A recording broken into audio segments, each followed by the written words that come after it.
Salut tout le monde, on se retrouve aujourd'hui pour une vidéo qui va décoller plus vite que l'éclair. Ouais, attachez vos ceintures, on va parler d'avions. Mais pas n'importe lesquels, hein?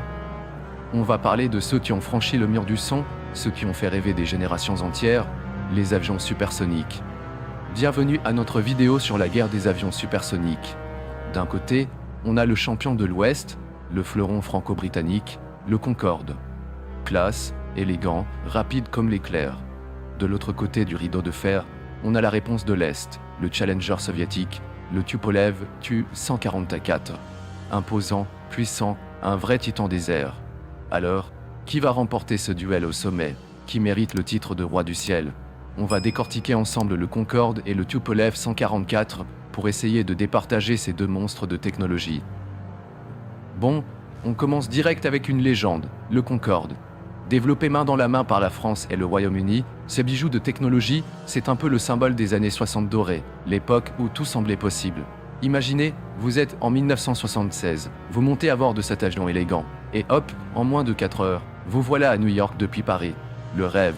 Et le Concorde, ce n'est pas que de la vitesse. C'est aussi un design iconique, reconnaissable entre mille, avec son nez incliné et ses ailes delta. Un vrai chef-d'œuvre d'aérodynamisme. Et à l'intérieur, c'était le grand luxe. Cabine spacieuse, sièges en cuir, service impeccable, champagne à volonté.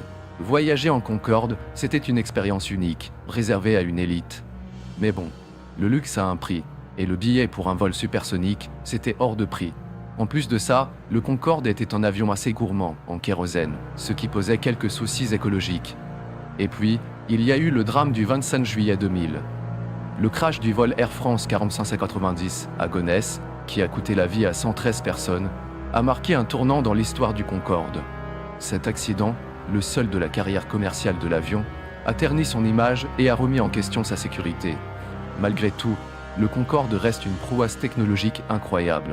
Il a repoussé les limites de l'aviation et a inspiré des générations d'ingénieurs. C'est un symbole de l'ambition et du savoir-faire franco-britannique. Alors oui, le Concorde, c'était une aventure extraordinaire, mais une aventure qui a connu une fin tragique.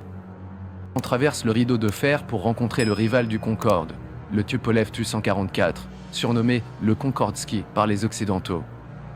Alors oui, à première vue, on peut dire qu'il y a une certaine ressemblance avec le Concorde. Certains diront même que les Soviétiques se sont inspirés de leurs voisins européens. Mais bon, le Tu-144, ce n'est pas qu'une simple copie. C'est un avion qui a été conçu avec des contraintes et des objectifs différents.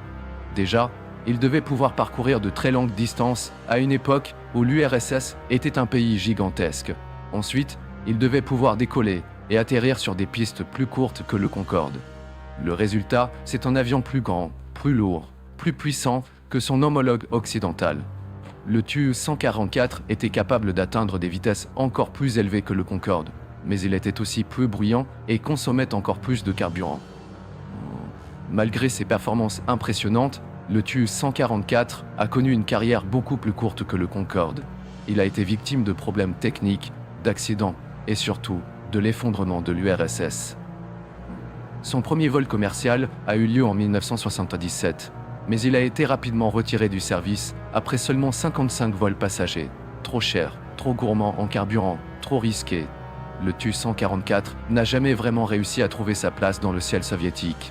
Aujourd'hui, il ne reste que quelques exemplaires du Tu-144 conservés dans des musées. Un destin un peu triste pour cet avion qui était pourtant une prouesse technologique. Voilà, c'est la fin de notre voyage à Mach 2. J'espère que vous avez aimé découvrir ces deux avions de légende. Le Concorde et le Tu-144, c'est un peu comme deux frères ennemis, deux visions différentes du rêve supersonique. D'un côté, on a le champion de l'Ouest, symbole d'élégance et de technologie de pointe. De l'autre, le Challenger de l'Est, puissant et imposant, mais au destin tragique. Alors, qui est le vainqueur de ce duel au sommet?